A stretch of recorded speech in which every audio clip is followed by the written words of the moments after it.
अखिल भूमंडलीय सर्व शिरोमणि मुनि समाज के संस्थापक आदि मुनीश्वर योगेश्वर सदगुरुदेव शिव मुनि महाराज की जय।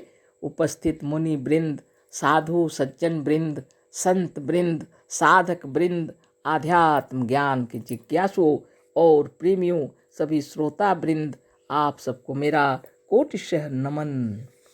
तो आध्यात्मिक चर्चा चल रही है और हम लोग आत्मबल, मनोबल और इच्छा शक्ति सदगुरुदेव रचित ग्रंथ से बातें कर रहे हैं, है ना। और कल चर्चा हुई कि हमारे शरीर में जो व्यवस्था है शरीर की, है ना, अद्भुत व्यवस्था है ना, उस पर फिर याद दिलाने के लिए पढ़ रहे हैं।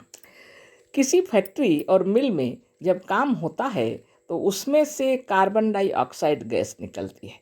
शरीर के भीतर भी एक कारखाना है जिसकी मशीनें रात दिन काम करती रहती हैं। इन मशीनों के चलने से गर्मी उत्पन्न होती है और गर्मी से कार्बन डाइऑक्साइड गैस उत्पन्न होती है जो मनुष्य के लिए विष तुल्य है ना।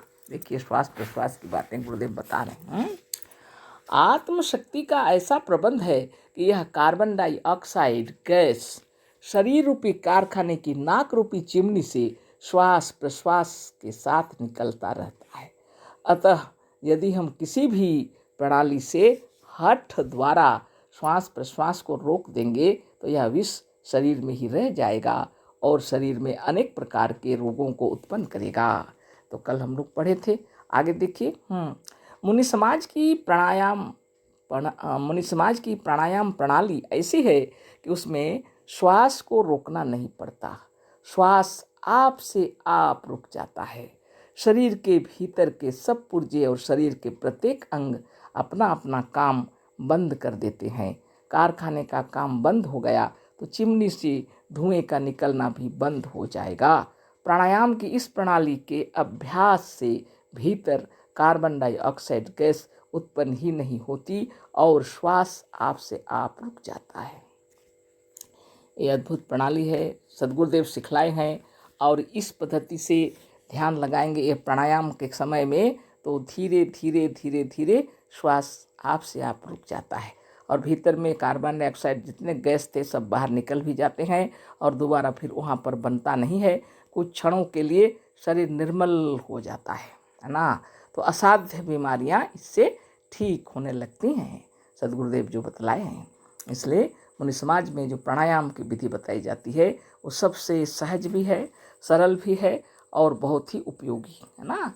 इसको असाध्य बीमारियां इससे दूर होती हैं, हर प्रकार का तकलीफ दूर होता है और जीवनी शक्ति बढ़ती है और जिससे हमारा शरीर निर्मल और निरामय हो जाता है। तो हठपूर्वक प्राण को रोकना अच्छी बात नहीं है। इसकी विधि के साथ जो ध्यान बताया जाता है सदगुरुदेव बतलाए हैं, उस विधि से ध्यान करते करते आप से आप प्राणायाम होता है और प्राण का आयाम मतलब विश्राम होता है, स्थिर होने लगता है। और धीरे धीरे जो कार्बन डाइऑक्साइड गैस थे वो भी निकल जाते हैं और दोबारा फिर बनता नहीं है। उस समय कुछ क्षणों के लिए भीतर में शांति बनी रहती है, इससे सारे मशीन फिर सचेतन हो जाते हैं शरीर के, है ना, और अच्छे ढंग से कार्य करने लगते हैं। नियमित अगर इस कार्य को किया जाए तो जो शरीर में जितनी भी खराबी हुई हो वो निर्मित होने लगेंगे, है ना। शरीर निर्माण होने लगेगा, स्वस्थ और सुंदर होने लगेगा और सभी विकार दूर हो जाएंगे। हर प्रकार से विकार दूर हो जाते हैं। तो सदगुरुदेव शिव मुनि महाराज की जय। उन्होंने ऐसा साधन हम लोगों को बतलाया और जिसको हम लोग को करना चाहिए विधि विधान के साथ। जब भी फुर्सत हो तो सत्संग में प्राणायाम का विधान सीख लेना चाहिए, है ना। तो आगे हम लोग पढ़ते हैं सच्चा प्राणायाम। यदि शरीर का बाहरी और भीतरी व्यापार रुक जाए तो कार्बन डाइऑक्साइड गैस का बनना और श्वास का चलना दोनों रुक जाए और सच्चा प्राणायाम हो जाए। पर शरीर का बाहरी और भीतरी व्यापार कैसे रुके जिससे सच्चा प्राणायाम हो? बहुत से लोग कहेंगे कि ऐसा तो तभी होगा जब ईश्वर की कृपा हो, पर इसमें या किसी में किसी देवता या ईश्वर की कृपा की आवश्यकता नहीं है। यह सब तुम्हारी इच्छा शक्ति, मनोबल और आत्मबल के अधीन है। तो इसमें जैसा ध्यान बताया जाता है उसको हम यहाँ पर नहीं बता सकते हैं क्योंकि वह गुरुदेव से हम लोगों ने प्रण किए हैं कि जो मुनि हैं सिर्फ उन्हीं को बताया जाता है, मुनि भिन्न किसी को नहीं बताया जाता है। इसलिए क्लास में आना पड़ेगा और सीखना पड़ेगा सच्चा प्राणायाम, है ना। मुनियों के पास आके सीखना पड़ेगा। हाँ, हमारे नज़दीक में कोई हो, हमारे पास भी आके सीख सकते हैं। हाँ, अगर दूर में भी हों तो चाहे तो आके सीख सकते हैं, कोई बड़ी बात नहीं है। आगे है इच्छा शक्ति। इच्छा करते हो तो तुम्हारा हाथ फैलता है, और इच्छा करते हो तो सिकुड़ जाता है, इच्छा करते हो तो चलते हो, और इच्छा करते हो तो बैठ जाते हो। बिना तुम्हारी इच्छा के तुम्हारा कोई अंग नहीं हिलता।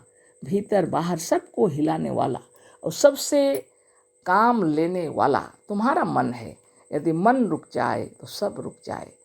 दिन भर काम करके थका हुआ मनुष्य जब रात को निश्चल और निश्चिंत होकर आराम कर लेता है तो सुख से सो जाता है, तो फिर उसमें नई स्फूर्ति और नई शक्ति आ जाती है। ठीक उसी तरह से जब हम अपने मन, प्राण और शरीर के अन्य बाहरी और भीतरी कलपुर्जों को थोड़ी देर के लिए निश्चल होकर सुख से आराम कर लेने देंगे तो हमारे शरीर, प्राण, इंद्रिय और मन में नई शक्ति, नई स्फूर्ति और नया उत्साह भर जाएगा। हमारी आत्मा अपार आनंद और सजीवता से खिल उठेगी।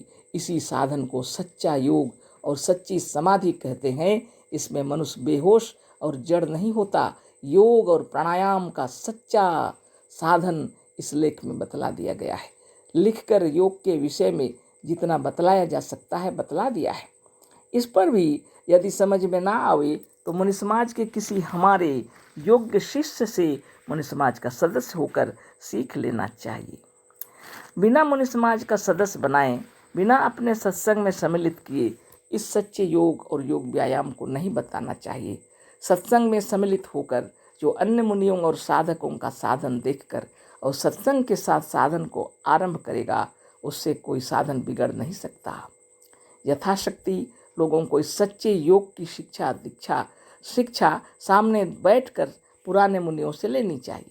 संभव है कि नए शिष्यों से शिक्षा लेने में कोई भूल हो जाए।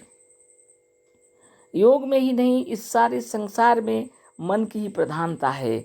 मन व आत्मा की शक्तियों को यदि आपने साधन करके समझ लिया है तो आपके अपने रोगों, दुखों, विपत्तियों, बंधनों और त्रुटियों को दूर करने के लिए किसी अन्य की सहायता लेने की आवश्यकता नहीं है। सद्गुरुदेव शिवमुनि महाराज की जय। तो इच्छा शक्ति से काम लेने का विधान अच्छी तरह योग शिक्षक लोग बता देंगे, है ना। हाँ, फुर्सत हो हमारे पास भी आ सकते हैं, है ना। मेरे कहने का मतलब योग साधन की शिक्षा दीक्षा सद्गुरुदेव जो बतलाए हैं उसको क्लास में बताया जाता है, योग की क्लास में, है ना।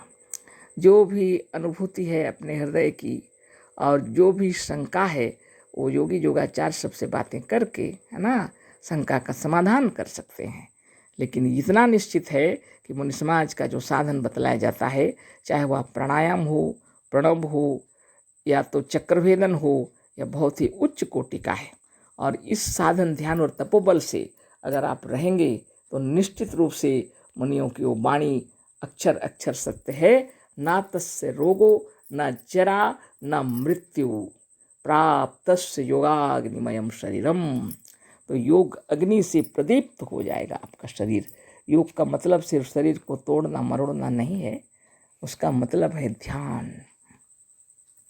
तो सद्गुरुदेव जो चक्रभेदन बतलाए हैं मन को थकाने के लिए, मन को अपने वश में करने के लिए, और जितने प्रकार के प्राणायाम प्रणव जो बतलाए हैं, मंत्र भी बतलाए हैं, शिवहम मंत्र सब बतलाए हैं, और ये सारे और शुभभावना मंत्र सब बतलाए हैं, इन सब को हृदयंगम करने के लिए और अपने आप में दृढ़ता के साथ अपने आप में आत्मसात करने के लिए सद्गुरुदेव के बताए हुए सिद्धांत पर चलना पड़ेगा। अष्टांग योग का व्याख्या करते हुए चक्रभेदन साधन सब बतलाए हैं और ये हम लोग को करना पड़ेगा। बहिरंग योग में यम नियम आते हैं और भीतरी अपना अंतरात्मा के शुद्धिकरण के साथ अपने आसन, प्राणायाम, प्रत्याहार, धारणा, ध्यान करते हुए समाधिस्थ हो जाते हैं। तो उच्च कोटि की जिसको समाधि लग जाती है वो अच्छी तरह जान जाते हैं यह जीव से बढ़कर कोई शक्ति नहीं है। इसी जीव को अपना आप है, इसलिए इसको आत्मा कहते हैं। और सबकी अपनी आत्मा अपने साथ है ना। इस बात को तत्व से समझ लेने पर विश्व में कोई लड़ाई नहीं, कोई झगड़ा नहीं, क्योंकि सभी के भीतर आत्मा है और इस आत्मा का अनंत रूप है। रूप नहीं, हाँ रूप भी बोलिए, अनेक रूप हैं। यानी चींटी से लेकर व्हेल मछली तक इतने प्रकार के शरीर दिखलाई पड़ रहे हैं। ये रूप ही उसको कहते हैं। और ये जो दिखलाई पड़ रहा है ये मूर्ति इसको कहते हैं, यह शरीर जो आत्मदेव ने धरे हैं, है ना। तो सनातन धर्म में मूर्ति पूजा किस लिए की जाती है? केवल इसलिए कि प्राण जो है बिना शरीर का दिखाई नहीं पड़ता, तो शरीर ही मूर्त रूप होकर के सामने खड़ा है। आत्मदेव जब जीवित है, शरीर में है, तो शरीर जीवित है ना। आत्मा तो चेतन है, और चेतन के प्रवेश करते ही यह आकाश, अग्नि, जल, वायु, मिट्टी से बना यह शरीर स्वस्थ, निर्मल, निरामय और चेतन हो रहता है ना। तो सदगुरु की कृपा से ऋषि मुनियों की महिमा को हम लोग समझे और सनातन धर्म की महिमा समझ में आई कि आज तो सिर्फ मूर्ति बाहर में बना के पूजा हो रही है, लेकिन हमारे ऋषि मुनि जिस मूर्ति की पूजा करने के लिए कहे थे वह अपना अपना शरीर है, और शरीर का ध्यान चक्र भेदन साधन रोज करना चाहिए। और प्रणव और प्राणायाम न तस्य रोगो न जरा न मृत्यु प्राप्तस्य योगाग्निमयम शरीरम। कल फिर बातें होंगी। अशेष धन्यवाद, कोटि से नमन, सप्रेम जय जीव। सदगुरुदेव शिव मुनि महाराज की जय।